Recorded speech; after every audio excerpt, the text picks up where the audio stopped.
चैत्र कृष्ण पक्ष एकादशी को पापमोचनी एकादशी कहा गया है।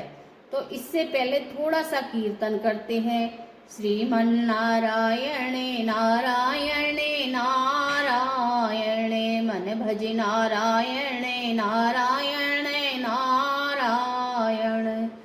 श्रीमन्नारायणे नारायणे नारायणे मन भज नारायणे नारायणे नारायण।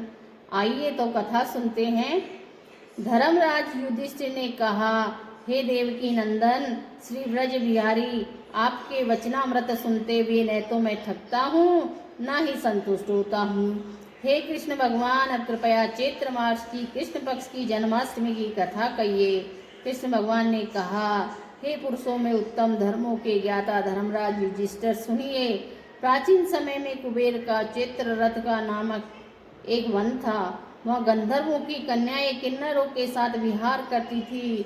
वहाँ अनेक ऋषि मुनि भी तपस्या करते थे। वहाँ मेधावी नाम के एक तपस्यारत मुनि को मंजू गोसा नाम की एक अप्सरा ने अपने गायन वादन से मोहाविष्ट कर लिया।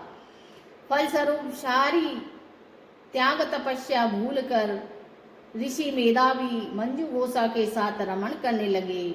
इसी प्रकार 57 वर्ष व्यतीत हो गए। तब एक दिन मुनि की मोह निद्रा भंग हो गई।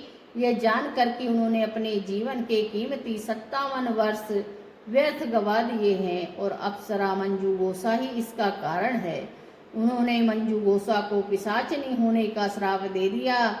भयभीत होकर मंजू गोसा ऋषि के चरणों में गिरकर क्षमा मांगने लगी। वह इस पाप से मुक्त होने का उपाय पूछने लगी।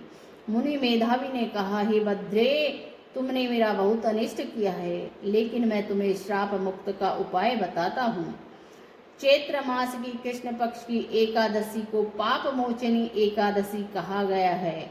इस एकादशी का व्रत रात्रि जागरण व सुबह स्नान आदि के पश्चात विष्णु भगवान का पूजन करो, जिससे तुम्हारे सारे पाप नष्ट होकर तुम श्राप से मुक्त हो जाओगी। मंजू गोसा को जैसा ऋषि मेधावी ने बताया था वैसा ही स्वयं भी किया और तपस्या भंग करके पाप से मुक्त हुई। पाप मोचनी एकादशी का व्रत करने से, जैसा कि एकादशी का नाम ही है पापों का नाश हो जाना, पाप मोचनी एकादशी का व्रत करने वाले अपने सभी पापों से मुक्ति पा लेता है। चैनल पर नए हैं तो सब्सक्राइब करना, लाइक करना, शेयर करना, कमेंट में हरिओम नमः जरूर लिखना। तो चलिए थोड़ा सा कीर्तन भी करते हैं। श्रीमन्नारायणे नारायणे नारायणे मन भज नारायणे